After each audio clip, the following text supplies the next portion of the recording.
आज का दर्द तुम्हारी कल ताकत होगी। आज जो लोग तुमको धिक्कारते हैं, कल उन्हीं की बातों में नजाकत होगी। जैसा कि हम सब जानते हैं, खेलों में रुचि तो बहुत से लोगों को होती है, लेकिन उसमें आगे कैसे बढ़ना है, ये महत्वपूर्ण बात है। आज बहुत से खेल ऐसे हैं जो उन खिलाड़ियों की वजह से दुनिया में फेमस हुए, जिन्होंने अपनी मेहनत और लगन से उन खेलों को खेलकर अपने देश का नाम रोशन किया। आज हम ऐसे ही भारत के नंबर 1 जिम्नास्ट दीपा कर्माकर के बारे में बात करेंगे, जिन्होंने जिम्नास्ट को भारत के हर घर में पहुंचाया। दीपा कर्माकर से पहले जिम्नास्ट को सिर्फ ये समझा जाता था कि वो सिर्फ सर्कस में यूज करने वाली चीज है, लेकिन इस मिथ को दीपा ने ब्रेक किया। जब से दीपा कर्माकर जिम्नास्ट करने लगी और ओलंपिक में गई, भले ही उसमें मेडल नहीं जीत पाई, लेकिन उन्होंने लोगों की सोचने का नजरिया बदल के रख दिया और इन्हें लोगों ने दिल से इज्जत दी, जिसके चलते आज घर घर में जिम्नास्ट बहुत ज्यादा फेमस हो गया। इसके साथ ही लोगों को ये समझ आया, इससे देश की शान को बढ़ाया जा सकता है। दीपा का जन्म 9 अगस्त 1993 को त्रिपुरा में हुआ था और इन्हें प्यार से घर में गुड्डू बोलते हैं। जब भी हम नॉर्थ ईस्ट की बात करते हैं तो वहां से बहुत सारे स्पोर्ट्स पर्सन आते हैं, जैसे मीराबाई चानू, मैरी कॉम और दीपा कर्माकर। दरअसल नॉर्थ ईस्ट में एम्प्लॉयमेंट की बहुत कमी है, जिसके चलते वहाँ के लोग स्पोर्ट्स खेलना पसंद करने लगे। दीपा कर्माकर की पूरी फैमिली स्पोर्ट्स से जुड़ी हुई है। इनके पिता दुलाल कर्माकर एक वेट लिफ्टिंग कोच रहे। इनकी पूरी फैमिली कोई स्विमिंग, कोई जिम्नास्ट तो कोई वेट लिफ्टिंग में किसी न किसी तरीके से पूरा परिवार स्पोर्ट्स से जुड़ा रहा। उन्हें बचपन से ही एक जिम्नास्ट बनना था, जिसके चलते महज 7 साल की उम्र में ही ट्रेनिंग लेना शुरू किया। इसके साथ ही उन्होंने अपनी पढ़ाई को भी जारी रखा। दीपा कर्माकर ने अपनी ट्रेनिंग विश्वेश्वर नंदी से लेने लगी और पिछले 20 सालों से वो उन्हें ट्रेनिंग दे रहे हैं। दीपा पहले बहुत ज्यादा गुस्से वाली रही और उन्हें अक्सर हार का डर लगा रहता था कि वो कहीं हार ना जाए।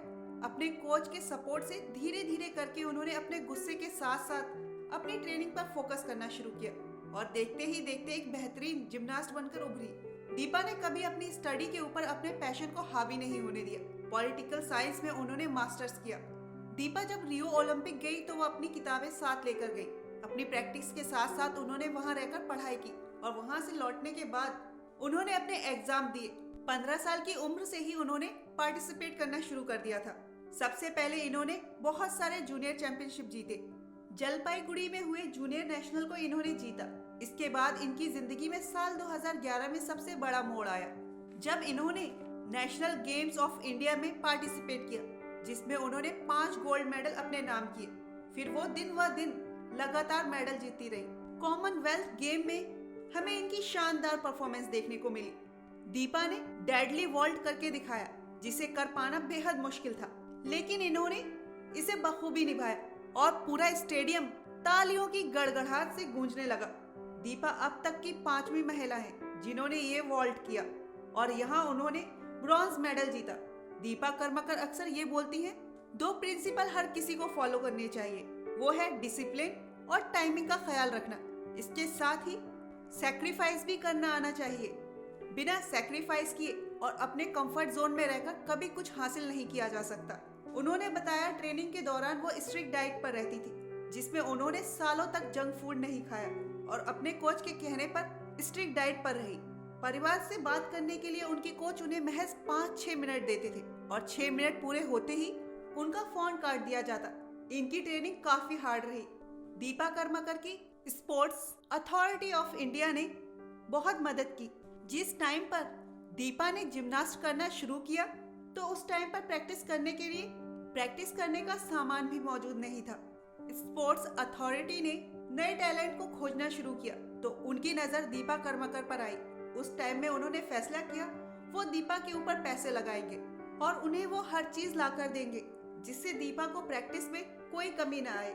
दीपा के कोच का ये मानना है कि अगर उन्हें ये सारी चीजें मैच से 1 साल पहले मिल जाती तो दीपा इससे बेहतर परफॉर्मेंस कर सकती थी। जब दीपा अपने देश वापस लौटी तो अपने देशवासियों का प्यार देखकर उनकी आंखें भर आईं। ऐसी ही प्रेरणादायक कमाल वीडियोस के लिए देखते रहे कमाल जिंदगी। Please like, share and subscribe.